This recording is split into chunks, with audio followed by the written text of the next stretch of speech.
ऋषियों से परिहास करते हो, न इसके छोरा होगा न छोरी, इसके पेट से एक मूसल होगा लोहे का, जो संपूर्ण यदुकुल का संहार करेगा, संपूर्ण यदुवंश नाश हो जाएगा।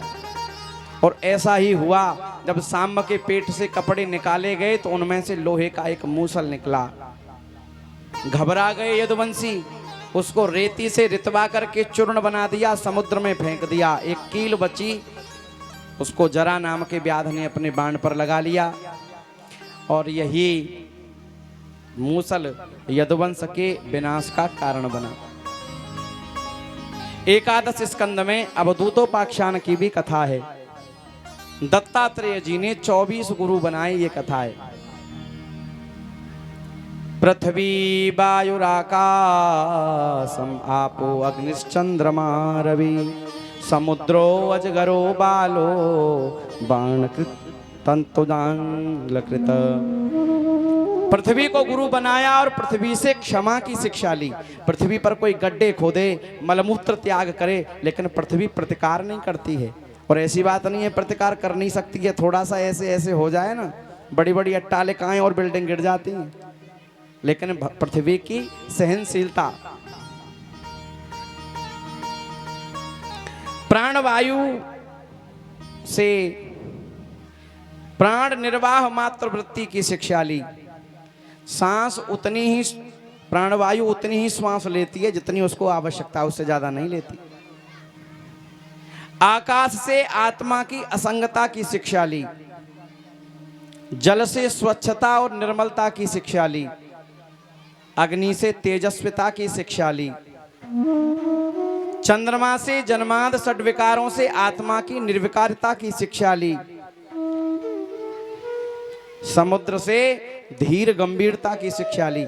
समुद्र में कोई 10-20 लीटर पानी छोड़ दे तो वो खुश नहीं हो जाता कि मेरे में पानी बढ़ गया, और कोई 2-4 लोटे पानी ले जाए तो उस पर कोई फर्क नहीं पड़ता, वो धीर गंभीर रहता है। अजगर से ये शिक्षा ली कि जो दैव से प्राप्त हो जाए उसी में संतुष्ट रहे।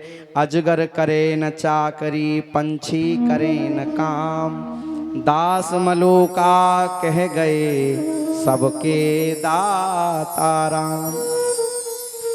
अजगर अपने लिए कभी बिल नहीं खोलता, ना अपने भोजन के लिए इधर उधर दौड़ता है। जो उसे मिल जाता है उसी से अपना भरण पोषण कर लेता है।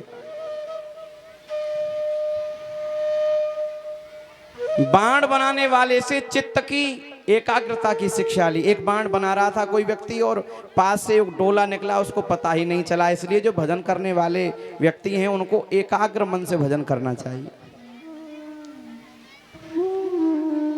हाथी से स्पर्श इंद्रियों की लोलुपता से बचने की शिक्षा ली।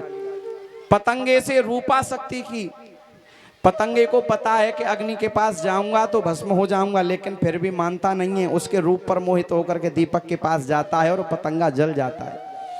हिरण से सीखा कि साधकों को ग्राम्य चर्चा नहीं सुननी चाहिए, जो भगवत प्राप्ति चाहते हैं उनको लोक व्यवहार की बातें, श्रृंगार विषयक बातें नहीं सुननी चाहिए। सबसे कुछ न कुछ शिक्षा ली। लोग कहते हैं कि दत्तात्रेय ने 24 गुरु बनाए, हम 2-4 बना लें तो क्या है। एक गुरु अच्छे नहीं लगे दूसरे बना लो, दूसरे नहीं बोले तीसरे बना लो, ये बूढ़े हो गए कोई जवान बना लो। भाई दत्तात्रेय ने ये 24 शिक्षा गुरु बनाए हैं, दीक्षा गुरु नहीं। शिक्षा तो जहां से प्राप्त हो ले सकते हैं, लेकिन जो मंत्र दीक्षा ली जाती है, जो सदगुरु वर्ण किए जाते हैं, वो एक ही होते हैं। इसी क्रम में वर्णाश्रम धर्म की शिक्षा दी है। भक्ति, ज्ञान, यम, नियमादि का वर्णन किया है। कर्मयोग और अधिकार भेद से गुण दोष की विवेचना की है। इसी क्रम में आगे भिक्षु गीत की कथा है, ऐल गीत की कथा है। ये सब ज्ञान प्रधान कथाएं हैं। एकादश स्कंद ज्ञान से भरा पड़ा है और द्वादश स्कंद में राजा परीक्षित को सुखदेव जी ने अंतिम उपदेश दिया है। कहा, मैं मरूंगा ऐसी पशु बुद्धि का परीक्षित तुम त्याग कर दो। शरीर की मृत्यु होती है, आत्मा की मृत्यु नहीं होती। आत्मा तो अजर और अमर है।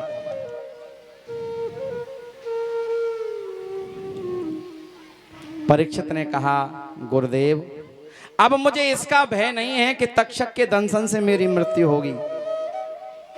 अब मुझे भय है तो इसका, अब मुझे कष्ट है तो इसका कि अब मुझे कथा कौन सुनाएगा।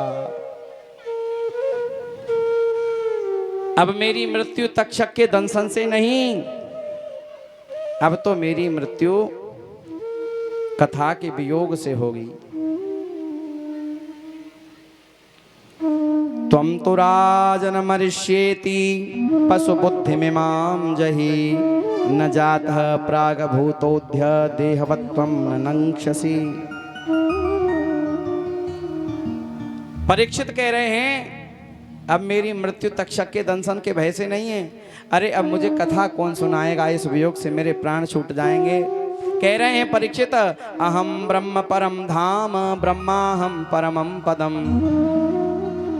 आपकी कृपा से गुरुदेव में सिद्ध हो गया, अब मुझे किंचित भय नहीं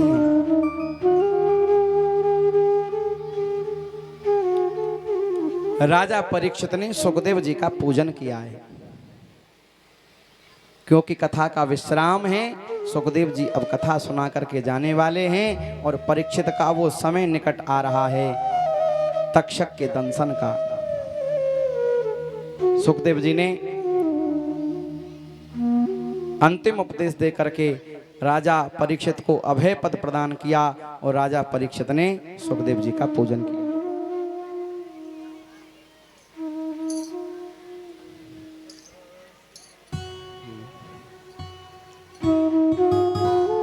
अभी कथा शेष है। देखिए अंतिम में जो 5 मिनट की कथा है, सूत शौनक संवाद, उस कथा को कोई श्रद्धा पूर्वक श्रवण करता है तो उसे 7 दिन की कथा सुनने का फल प्राप्त होता है। तो अभी कथा शेष है अभी, उसके बाद फूल होली का उत्सव होगा।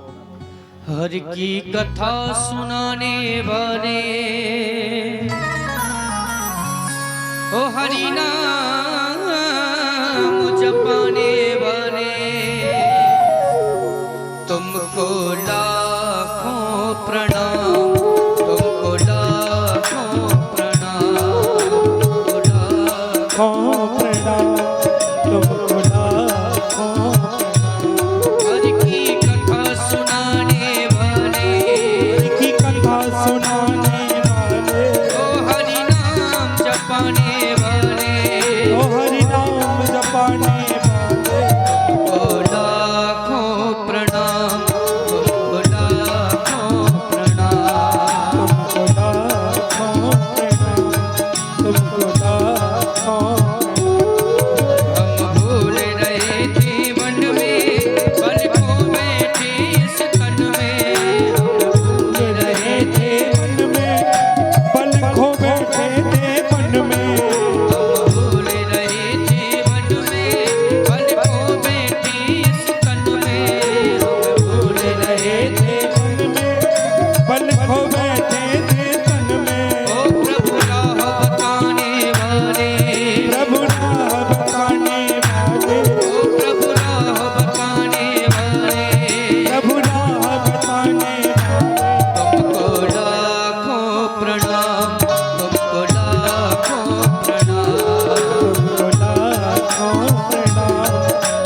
सुखदेव जी का पूजन परीक्षित ने किया।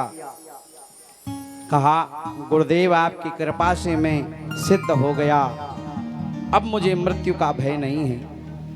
अब तक्षक आए और इस शरीर को डस ले, इसका मुझे किंचित भय नहीं है। और सुखदेव जी जैसे आए वैसे परीक्षित से विदा लेकर के चले गए।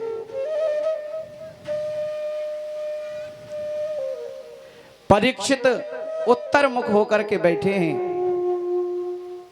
परीक्षित की आत्मा तो गोविंद में लीन हो चुकी थी। तक्षक अपनी श्राप के कारण चला डसने के लिए। कश्यप थे एक ऋषि, उन्होंने कहा मैं परीक्षित को जीवित करूंगा। मार्ग में भेंट हुई। तक्षक से कहा तुम राजा परीक्षित को डसने जा रहे हो? तक्षक ने कहा हां डसने जा रहा हूं। कश्यप ऋषि ने कहा कि मैं उसको बचाऊंगा मंत्र के प्रभाव से। तक्षक ने कहा मैं इस हरे भरे वृक्ष पर फुफकार मारूंगा और इसको राख की ढेरी बना दूंगा। यदि तुमने मंत्र के प्रभाव से इसको हरा भरा कर दिया तो मैं समझ जाऊंगा कि तुम परीक्षित को बचा सकते हो। तक्षक ने एक वृक्ष पर फुफकार मारी, जल गया वृक्ष। कश्यप जी ने हाथ में अभिमंत्रित करके जैसे ही उस पर फेंका, पुनः हरा भरा हो गया। तक्षक समझ गया ये बचा लेंगे। धन देकर के कश्यप जी को तो विदा कर दिया। एक पुष्प में कीड़े के रूप में बैठ गया तक्षक और पूजा के लिए पुष्प वहां उपस्थित हुए तो उनमें से निकल के तक्षक ने परीक्षित का दंशन किया। लेकिन परीक्षित तो पहले ही ठाकुर जी के चरणों में लीन हो गए थे। शरीर पर क्या प्रभाव हुआ उन्हें पता नहीं चला और भगवत धाम चले गए।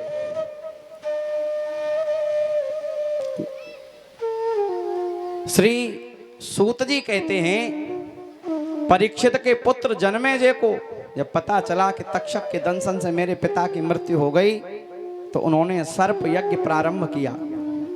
कहा ऋषियों से बुला बुला करके सर्पों को यज्ञ में डाल दो, भस्म कर दो, आहुति दो। सर्पों को बुला बुला करके जन्मेजय ने सर्प में आहुति देना प्रारंभ किया। तक्षक ने क्या किया, इंद्र के सिंहासन से जाकर के लिपट गया। खूब तक्षक का आह्वान कर रहे हैं, तक्षक आ नहीं रहा। कहा ऋषियों से ये तक्षक क्यों नहीं आ रहा है? ऋषियों ने कहा कि तक्षक ने इंद्र के सिंहासन से लिपट गया है। तो कहा इंद्र सहित तक्षक को बुलाओ और भस्म करो। लेकिन फिर समझाया गया जन्मेजय को, जन्मेजय इसमें इन सर्पों का कोई दोष नहीं है, ये तो श्राप के कारण तक्षक ने तुम्हारे पिता को डसा है। भैया भगवान की प्रकृति में कोई ऐसा जीव नहीं है जिसकी उपयोगिता नहीं हो। भगवान ने कोई निरर्थक चीज नहीं बनाई है पृथ्वी में। भगवान की जो भी रचना है, भगवान का जो भी क्रिएशन है, उसमें कोई निरर्थक नहीं है, वेस्ट नहीं है। भगवान ने सर्प बनाए हैं, ये भी प्रकृति के ऊपर एक कृपा है भगवान की। ये सर्पों के अंदर एक विष ग्रंथि होती है, विष थैली, जिसमें इनका विष इकट्ठा होता है, जहर इकट्ठा होता है। वो जहर कैसे बनता है? वायुमंडल में जितनी भी विषैली गैस हैं, ये सर्प उन्हें अवशोषित करते हैं। ये वैज्ञानिक भी कहते हैं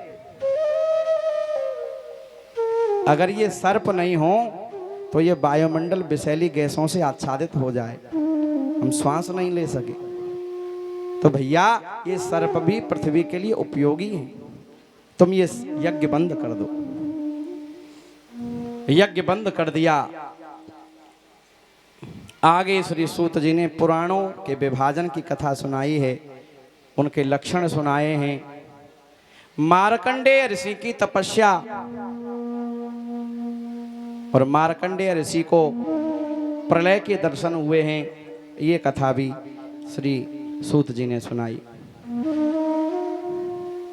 आगे क्रिया योग और सूर्य के व्यूह का वर्णन सुनाया और फिर भागवत की अनुक्रमणिका सुनाई है, भागवत की सूची सुनाई है।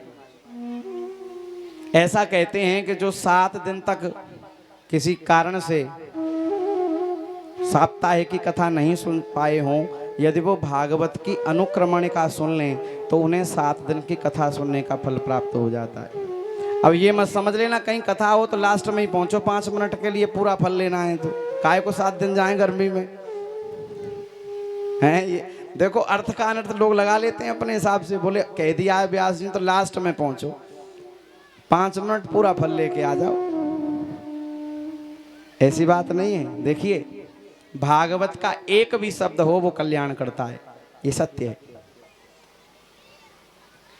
अब आपने कराया है फर्स्ट एसी का रिजर्वेशन, आप स्टेशन पर लेट पहुंचे, ट्रेन चल दी, वो आप वाला डिब्बा तो निकल गया, सेकंड एसी भी निकल गया, दौड़ते दौड़ते आपको जनरल मिल गया, तो भैया समझदारी इसी में जनरल में ही चढ़ लो, पहुंच तो जाएंगे। फर्स्ट एसी नहीं प्राप्त कर पाए तो जनरल में ही चले जाओ, धक्का मुक्की तो होगी, सीट मिलेगी नहीं मिलेगी वो बात अलग है, लेकिन पहुंच जाओगे।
गोपाल नंदलाल रे गोपाल नंदलाल, गोपाल नंदलाल रे गोपाल नंदलाल, कृष्ण गोविंद गोविंद गोपाल नंदलाल, कृष्ण गोविंद गोविंद गोपाल नंदलाल, कृष्ण गोविंद गोविंद गोपाल नंदलाल, गोविंद गोविंद गोपाल नंदलाल।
वक्ता और श्रोता का उद्देश्य यदि आत्म कल्याण है तो कथा वही प्रदान करेगी, क्योंकि भागवत कल्प वृक्ष है और कामधेनु है। स्कंद पुराण कहता है कृष्णार्थी वक्ता हो और कृष्णार्थी श्रोता हो तो कृष्ण अवश्य मिलेंगे। लेकिन आजकल की कथा क्रांति क्यों नहीं ला पा रही है कि न कृष्णार्थी श्रोता और न कृष्णार्थी वक्ता। केवल इसीलिए क्रांति नहीं हो रही, इतने आयोजन हो रहे हैं। उद्देश्य में भिन्नता है, इसलिए फल में भिन्नता हो रही है। संत कहते हैं वृंदावन के कृष्ण के लिए, कृष्ण के बनकर के कृष्ण की कथा सुनोगे तो कृष्ण अवश्य प्राप्त हो जाएंगे। भागवत कल्प वृक्ष है, निगम कल्प तरोर गलितम फलम सुख मुखाद मृत द्रव संयुतम पिबत भागवतम रसमालयम मुहुरहो रसिका भुवि भावुकाः। वेद का सार है। यहां सूत जी ने शौनकादि ऋषियों को सबसे अंत में भागवत की अनुक्रमणिका सुनाई है। और हम निवेदन कर रहे थे कि जिनको 7 दिन कथा सुनने का सौभाग्य प्राप्त नहीं हुआ हो, यदि वो भागवत में सूत शौनक संवाद के अंतर्गत जो भागवत की अनुक्रमणिका है उसका श्रवण कर लेते हैं, उन्हें 7 दिन की कथा सुनने का फल प्राप्त हो जाता है। तो ये फल आज कई लोगों को प्राप्त हुआ। क्षेत्र के विधायक जी को भी हुआ, राज भाई भी आज ही आए, कई लोग ऐसे जिनको ये लाभ लेना था। लेकिन भैया ऐसा मत समझ लेना कि 7 दिन में सबसे अंत में पहुंचो, अनुक्रमणिका सुन करके पूरा फल प्राप्त करो। ये तो एक वैकल्पिक साधन है, किसी कारणवश नहीं आ सके। अस्तु भागवत का एक शब्द कल्याण कर देता है। यहाँ शौनक जी ने अनुक्रमणिका सुनाई, ध्यान पूर्वक आप 2 मिनट सुने। भागवत परमहंसों की संहिता है जिसमें 335 अध्याय हैं, 12 स्कंद हैं और 18,000 श्लोक हैं। भागवत का महात्मा मुख्यतः 2 पुराणों में है, एक श्री पद्म पुराण और दूसरा स्कंद पुराण। पहले दिन हमने पद्म पुराणोक्त महात्मा की चर्चा की जिसमें 6 अध्याय थे, जिसमें भक्ति ज्ञान वैराग्य की कथा हुई, सनकादिक नारद संवाद की कथा हुई, भागवत के द्वारा कैसे भक्ति ज्ञान वैराग्य पुष्ट हुए ये कथा हुई, और गोकर्ण उपाख्यान के अंतर्गत आपने सुना कि कैसे प्रेत योनि में गए हुए धुंधकारी की कथा श्रवण से मुक्ति हुई। भागवत सप्ताह की विधि पहले दिन आपने श्रवण किया और भागवत के प्रथम स्कंद के प्रथम अध्याय का मंगलाचरण भी आपने प्रथम दिन सुना। भागवत के प्रथम स्कंद में व्यास नारद संवाद है। भागवत जी की संरचना कैसी हुई इसका वर्णन है। परीक्षित के जन्म कर्म की कथा है। कुंती स्तुति भीष्म स्तुति की कथा है। परीक्षित का चक्रवर्ती सम्राट होना, परीक्षित द्वारा समीक ऋषि का अपमान होना, समीक ऋषि के पुत्र श्रृंगी द्वारा परीक्षित को 7वें दिन तक्षक के दंशन से मृत्यु का श्राप मिलना, परीक्षित का अपना राज्य जन्मेजय को देकर के गंगा तट पर आना, समस्त ऋषियों का आगमन, श्री सुखदेव जी का आगमन और सुखदेव जी से परीक्षित ने आत्म कल्याण विषयक प्रश्न किए। ये प्रसंग आपने प्रथम स्कंद में सुना। द्वितीय स्कंद में परीक्षित की जिज्ञासाओं को सुखदेव जी ने प्रशमित किया, मंगलाचरण किया, सृष्टि विषयक कथा सुनाई, भगवान और ब्रह्मा जी का संवाद और इसी क्रम में चतुश्लोकी भागवत की कथा, पुराणों के 10 लक्षण, ये आपने द्वितीय स्कंद के अंतर्गत सुना। तृतीय स्कंद में सर्ग की कथा है जिसको कहते हैं सृष्टि, जिसमें आपने विदुर मैत्रेय संवाद सुना, हिरणाक्ष वध की कथा, बराह अवतार की कथा, कपिल देवभूति संवाद की कथा, ये तृतीय स्कंद में श्रवण किया। चतुर्थ स्कंद में स्वयंभव मनु की अन्य कन्याओं का वंश वर्णन, अत्रि चरित्र, सती चरित्र, ध्रुव चरित्र, राजा अंग का चरित्र, बेन का चरित्र, पृथु का चरित्र, राजा प्राचीन बरी का चरित्र, पुरंजनोपाख्यान की कथा और प्रचेताओं की कथा ये चतुर्थ स्कंद में सुनी।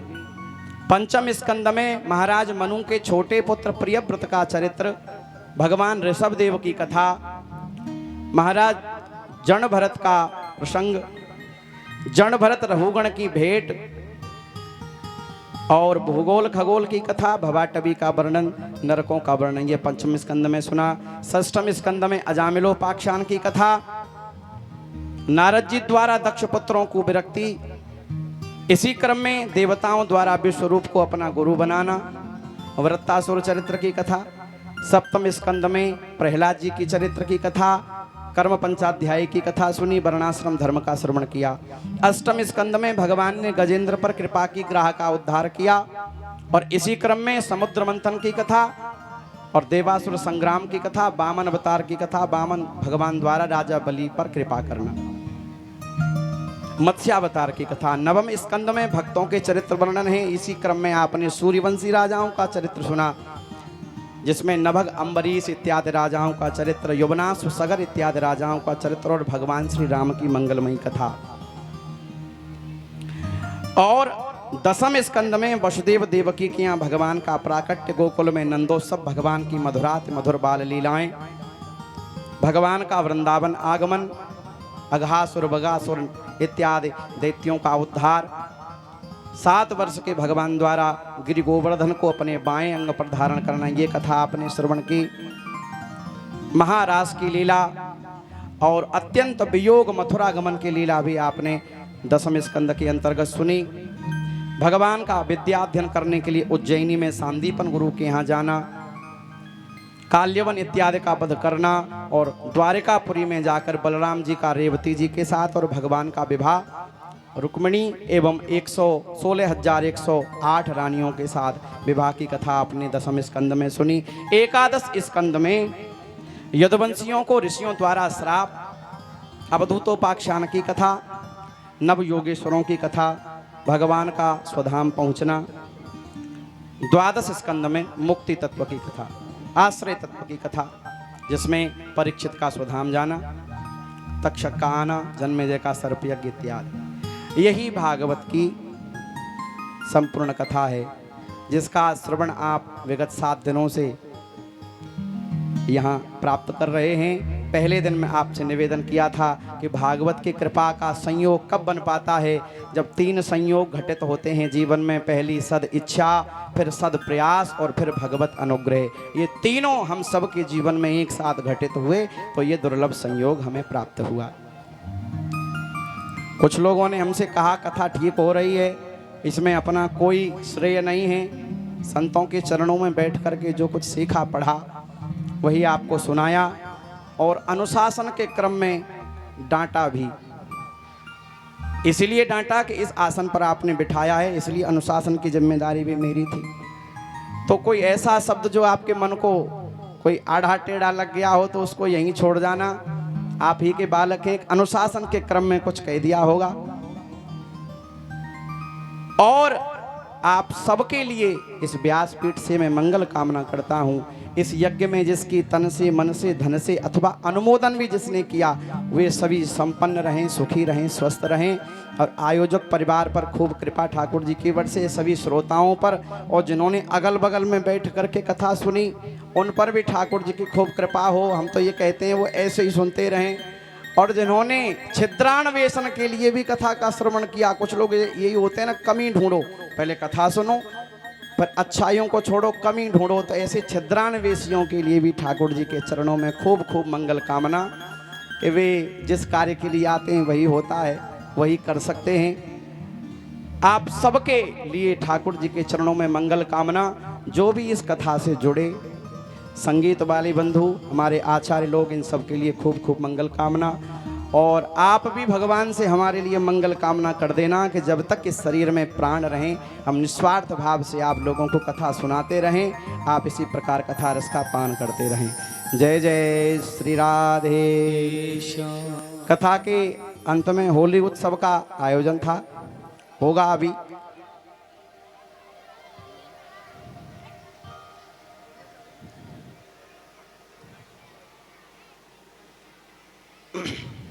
होली उत्सव से पूर्व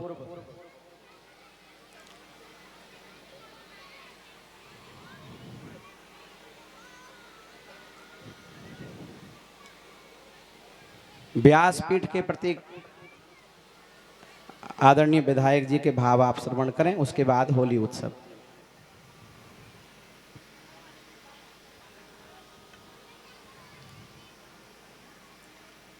परम पूज्य व्यासपीठ पर विराजमान व्यास भगवान, संयोग और हमारा सौभाग्य है कि 7 दिन की कथा का सारांश हमने व्यास जी की वाणी से, मुखारबिंद से हमें सुनने को मौका मिला। और ऐसे पवित्र स्थान पर आपको हमारा शीश नवाने का मौका भी हमें मिला आपके लिए।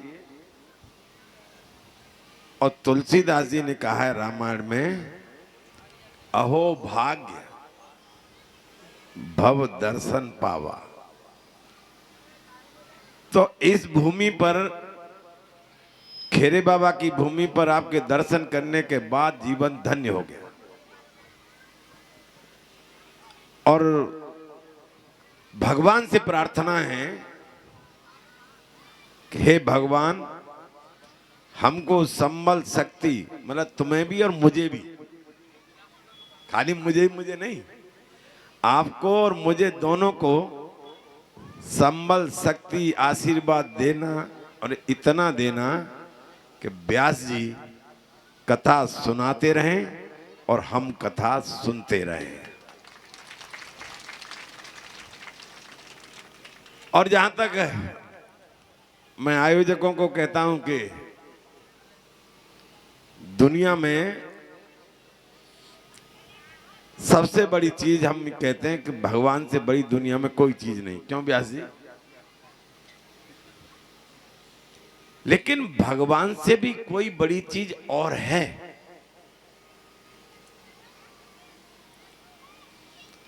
और व्यास भगवान ही सुनाते हैं, इन्हीं से सुना है, हम तो जानते नहीं कि भगवान से भी बड़ी कोई न कोई चीज होती है। और ये कथा में श्रवण भी कराते और बताते भी हैं कि जब सेतुबंध रामेश्वर का पुल भगवान राम बांधने चले तो भालू बंदरों के अलावा उनके पास कुछ भी नहीं था। भालू बंदर पत्थर डालते जाते थे, पत्थर तैरता जाता था। एक तरफ जाके भगवान ने सोचा कि मैं भी शीघ्रता कर दूं, मैं भी पत्थर डाल दूं। तो भगवान ने एक तरफ जाकर के पत्थर डाला और पत्थर गया। झाड़ी वाले हनुमान जी, हमारे हनुमान जी झाड़ी वाले, झाड़ी में से निकल के आए और उन्होंने कहा भगवान, उन्होंने कहा किसी ने देखा तो नहीं? हनुमान जी सामने विराजमान। उन्होंने कहा हनुमान जी क्या देखा तुमने? कि मैंने महाराज सब देख लिया भगवान। बोले क्या देखा? तुमने पत्थर डाला डूब गया। हे हनुमान जी, ये बात किसी से कहना मत कि मैंने पत्थर डाला वो डूब गया। अब हनुमान जी कहाँ मानने वाले थे? उन्होंने कहा नाच नाच के कहा भगवान मैं जरूर कहूंगा, जरूर कहूंगा। कि हनुमान क्या कहोगे? कहना क्या महाराज, जिस पे मात्र पर तुम्हारा नाम लिखा है वो पत्थर तैर जाता है, और जिसे तुम अपने हाथ से छोड़ देते हो वो डूब जाता है। तो मात्र पर आपसे बड़ा आपका नाम बड़ा है। ये हनुमान जी ने भी सिद्ध किया और व्यास जी भी सिद्ध करते हैं एक बार नहीं। तो मैं आज इस अवसर पर, क्योंकि इस भूमि से हमारा बहुत लगाव है व्यास जी, जितना लगाव हमारा आयरा खेड़ा से इतना किसी भूमि से नहीं है। क्यों विक्रम, सही कह रहा हूं गलत कह रहा हूं? और यही कारण है कि बिड़ला की टांकी बंद होती है महाराज। यहां तो कोई गलत बात कह भी नहीं सकते। बिड़ला की टांकी बंद होती है, लेकिन खेरे बाबा की टांकी में बंद नहीं होने देता हूं कभी भी। अभी पिछली बार मैंने कहा था, देखा कि खेरे बाबा का रास्ता बड़ा खराब है। Decision has been taken by, मैं निर्णय किया, मैंने वो आचार संहिता लग गई है, वो दिन दूर नहीं कि यहां से राय तक की और खेरे बाबा के ऊपर तक की बहुत बेहतरीन से बेहतरीन सड़क आपको देखने को मिलेगी। ये आपको विश्वास के साथ। अब दुर्भाग्य एक और है कि अब पंचायत के चुनाव प्रारंभ हो गए और ये पंचायत जो होती है पंच परमेश्वर का स्वरूप होती है, लेकिन वोट के सौदागरों ने महाराज परमेश्वर को भी जातिवाद धर्मवाद इनमें बांट दिया है। परमेश्वर को कभी नहीं बांटा जा सकता था, न बांधा जा सकता था। हम तो कभी कभी कह देते हैं कि सुदामा चरित्र में आप सुनाते होंगे, सुदामा कृष्ण की मित्रता का भाव, तो मैं उसके विपरीत जाके कहता हूं कि मैं तुमको सबको भगवान कृष्ण से बढ़कर के मानता हूं। अब क्यों मानता हूं? इसलिए मानता हूं कि सुदामा जी 3 मुट्ठी तंदुल लेके गए थे और 3 मुट्ठी तंदुल में जब 1 मुट्ठी भगवान ने भर ली तो महाराज 1 लोग, और दूसरी मुट्ठी में और तीसरी मुट्ठी जैसे ही भरने चली तो रुक्मिणी जी ने रोक दिया। रुक्मिणी जी के रोकने से ठाकुर के हाथ रुक गए थे। और हमारे यहां जातिवादी धर्मवादी, रुक्मिणी तो मैं नहीं कह सकता, लेकिन इतने लोगों ने लोगों के हाथ रोके। मुझे आशीर्वाद न दें आप, लेकिन आपके हाथ मुझे आशीर्वाद देने से रुके नहीं, इसलिए मेरे लिए तुम भगवान से बढ़ करके हो। तो मैं आज इसलिए परमेश्वर को जो इन्होंने बांट दिया है, अब आज हमारे खिलाफ भी लोग लड़ेंगे, आएंगे लोग, आएंगे क्या, आने के बाद कहेंगे कि वोट चुन ले जाएंगे, अपने वोट को बेच देंगे। मैं बिकवाने के लिए वोट मांगने नहीं आया। हम चाहते ये हैं कि मथुरा में खेरे बाबा का डंका पूजे पूरे मथुरा में। और खेरे बाबा का डंका कब पूजेगा? जब आप अपना आशीर्वाद हमारे व्यक्ति को देंगे। हमने, क्योंकि ये अनुसूचित जाति की सीट हो गई, पहले तो सुधाई लड़ती थी इनकी बहन, क्यों ना? ठीक है जी, हमारी कचू लगते हैं तो इसलिए मैं कह रहे हैं अब ये अनुसूचित जाति में आ गई, बड़ा क्षेत्र है। अरे कचू लगते हैं, ये कोई बात है? ये गोलमोल रहने ना। तो हमने पानी गांव के नीतू नाम है, क्या है, नीतू को हमने खड़ा किया है। मैं शरणम गच्छामी करके कह रहा हूं, शरणम गच्छामी करके। इस वोट को आप नीतू सिंह को, पानी गांव वाली को देना, जिससे वो वोट इसे नहीं लगेगा, वो वोट श्याम सुंदर शर्मा को ही लगेगा, किसी और को नहीं लगेगा। इनकी पत्नी है, अगली बार मिलवा दूंगा तो चिंता मत करो संबंध। तो इसको ही देना है। कोई बहकना मत, कोई भ्रमित मत होना। हाथ जोड़ के प्रार्थना है सब सरदारी से, आज से ही ऊधो किसी पाती दे देना, चाहे कोई यहाँ है या नहीं है। और महाराज जी मैं आपको साष्टांग क्षमा, क्योंकि मैंने कुछ टॉपिक से बाहर चला गया हूँ, तो क्षमा बड़न को चाहिए। तो इसलिए इस आधार पर कहते हुए मैं आज खेरे बाबा के वंशजों, शरणम गच्छामी मेरी कबूल करना और इस विश्वास के साथ करना कि मैंने जिंदगी में तुम्हारे लिए विष पिया है और मैं विष पीता रहूंगा और उतना विष पीऊंगा जब तक तुम्हारी एक एक आज्ञा का पालन नहीं कर दूंगा, तब तक विष पीता रहूंगा। धन्यवाद। श्री राधे। बोलिए भक्त वत्सल भगवान की। आप सब लोगों का खूब खूब व्यासपीठ की ओर से मंगलाशासन। आप सब लोग भगवत सेवा के लिए समृद्ध रहें, स्वस्थ रहें। इस कथा के आयोजन में जिसका जैसा भी सहयोग मनसा वाचा कर्मणा रहा है, उन सब के लिए व्यासपीठ की ओर से खूब खूब मंगल कामनाएं। अब अंत में आप मेरे साथ भागवत जी के अंतिम श्लोक का गान करेंगे, क्योंकि भागवत में जो त्रुटि हुई हैं वे सब भगवान के नाम से पूरी होती हैं। भगवान के वांगमय विग्रह हैं श्रीमद् भागवत, उनके अंतिम श्लोक का आप मेरे साथ गान करें। नाम संकीर्तनम यस्य नाम संकीर्तनं यस्य सर्व पाप प्रणाशन सर्व पाप प्रणाशन प्रणामो दुख समनः प्रणामो दुःख समन तं नमामि हरिं परम तं नमामि हरिं परम तं नमामि हरिं परम तं नमामि हरिं परम तं नमामि हरिं परम। तं नमामि हरिं परम। 7 दिन कथा सुनी आपने, एक आध दो तो बात अच्छी लगी होंगी, ऐसा विश्वास है हमें। बढ़िया लगी? अच्छा, तो कथा के बाद दक्षिणा दी जाती है, तब कथा पूरी होती है। दक्षिणा कौन कौन देगा? इधर से हाथ। पैसा नहीं मांग रहा हूं भाई, घबराओ मत। पैसा एक नया पैसा नहीं चाहिए, पैसा नहीं चाहिए। दक्षिणा दो, पैसा नहीं चाहिए। अब तो सब लोग हाथ उठा दो भाई।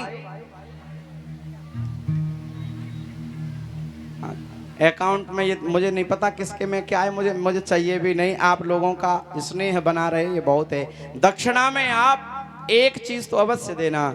मैं जो कथा के प्रारंभ में युगल नाम बोलता हूँ, राधे कृष्ण कृष्ण कृष्ण राधे राधे राधे श्याम श्याम श्याम राधे राधे, ये युगल महामंत्र है। इसकी एक माला का मतलब है 108 बार इसको जब मन में आए तब बोलना।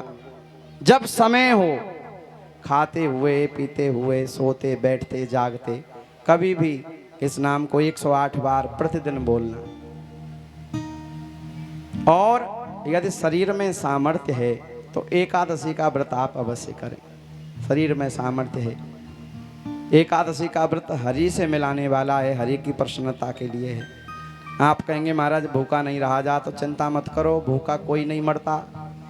जिसको देखो आजकल खा खा के मर रहे हैं। जितनी भी समस्याएं हैं वो खाने के कारण हैं। डायबिटीज क्यों हुआ? कि मीठा ज़्यादा खाया।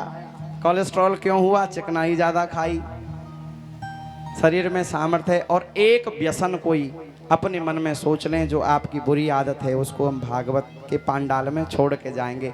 अब मैं न तो किसी का नाम ले रहा, न किसी से कोई संकल्प करा रहा। अपने मन में सोच ले कि यदि कथा सुनी है, धीरे धीरे यदि इच्छा शक्ति होगी तो छूट जाएगा कोई भी एक व्यसन जो शरीर के लिए ठीक नहीं है। अच्छा, आप कहेंगे आपको इससे क्या लाभ है दक्षिणा से? इसमें तो आप, मुझे भी लाभ है, मेरा भी लोभ है इन 3 दक्षिणाओं में। लोभ क्या है कि भैया 7 दिन आप इस गर्मी में अपने बहुमूल्य समय को निकाल करके यहाँ आए।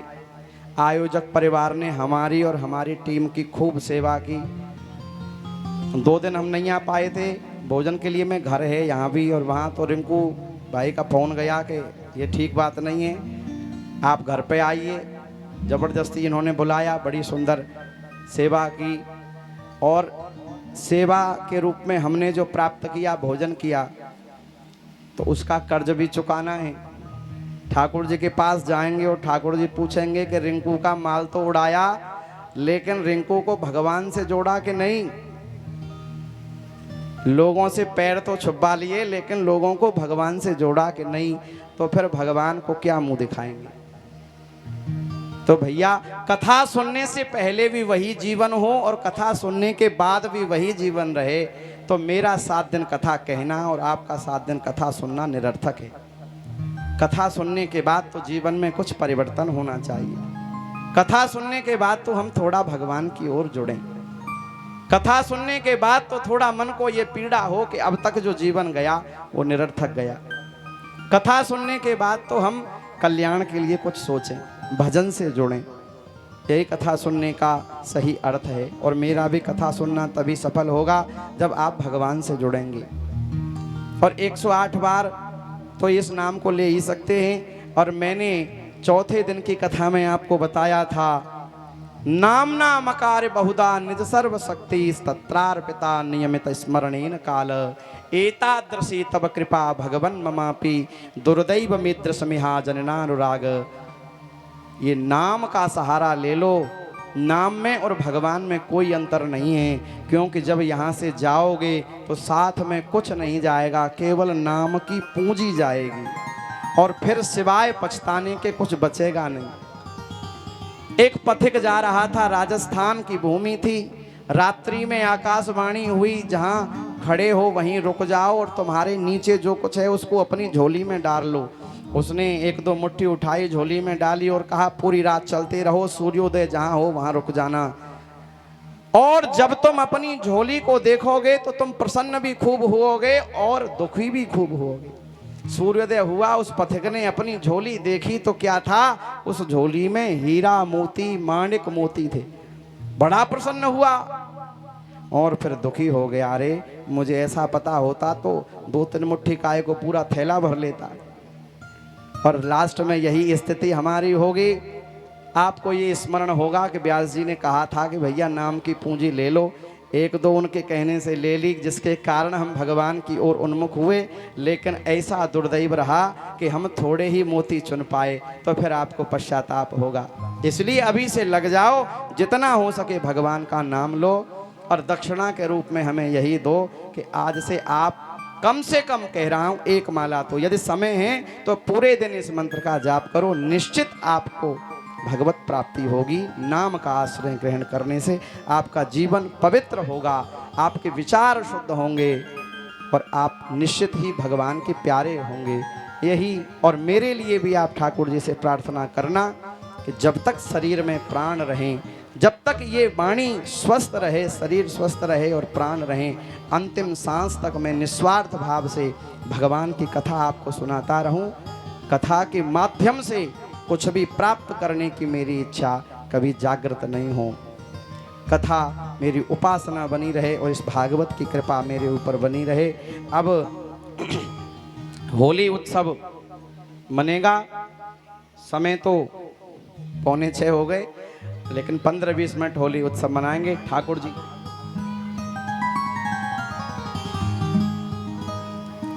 होली उत्सव इसीलिए हम मनवाते हैं भैया, कथा का विश्राम आनंद पूर्वक होना चाहिए और ब्रज का सबसे मुख्य उत्सव है होली।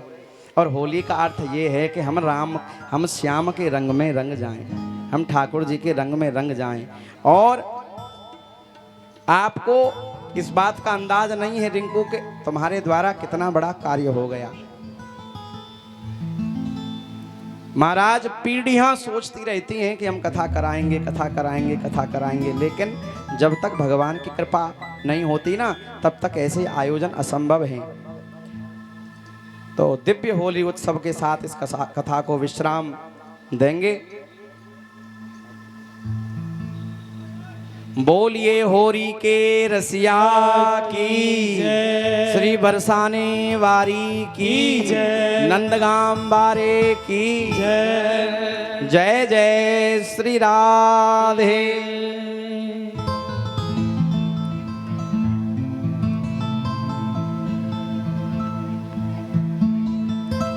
एक बार की घटना में होली की आपको सुनाऊं। एक गोपी ठाकुर जी के पास कमोरी लेकर के होली खेलने के लिए आई। भगवान ने क्या किया, एक मुट्ठी अबीर लिया और उसकी आंखों में मार दिया। वो गोपी यमुना में गई और जल से आंखें धो रही है। सुबह से शाम हो गई। दूसरी सखी ने पूछा, चौरी अभी तक अबीर ना निकरो का? सखी बोली, अबीर तो कबऊ को निकर गयो पर अहीर को ना निकरो। ये अहीर को आंखन में छुपो बैठो है। होली का यही उत्सव है कि ठाकुर जी हमारे नेत्रों में आकर के बैठ जाएं और हम ठाकुर जी के रंग में रंग जाएं। ए मटका पे मटकी धरी, एरी मटकी मटकत जाए। मटका मटकी मत करे, मैं दूंगो भाग खिला। आज बेरज में होरी रे रसिया, आज बेरज में होरी रे रसिया, होरी रे रसिया, बरजोरी रे रसिया, होरी रे रसिया, बलजोरी रे रसिया, होरी रे रसिया, बरजोरी रे रसिया, होरी रे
भाई जब चावलन ने मेरे ऊपर काय को फेंक रहे हो?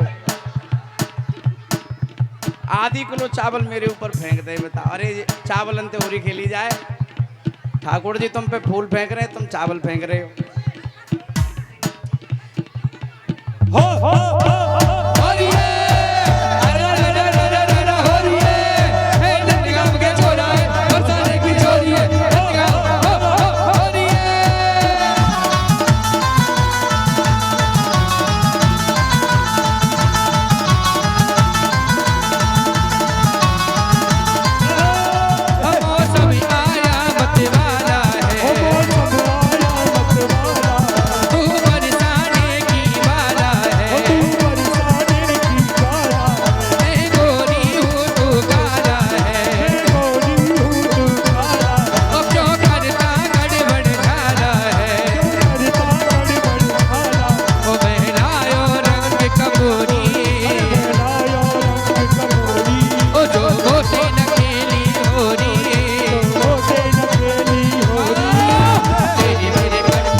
बोलिए भागवत महापुराण की, श्री वेदव्यास जी महाराज की, श्री सुखदेव जी महाराज की, श्री परीक्षित जी महाराज की, श्री खेरे बाबा की, श्री पथवारी मैया की जय जय श्री राधे। अब दोनों हाथ उठा करके एक बार युगल नाम संकीर्तन करके जो त्रुटि हुई हैं उन सब की पूर्ति के लिए भगवान के नाम का आश्रय लें। राधे कृष्ण राधे कृष्ण, राधे कृष्ण राधे कृष्ण, कृष्ण कृष्ण राधे राधे, कृष्ण कृष्ण राधे राधे, राधे श्याम राधे श्याम, राधे श्याम राधे श्याम।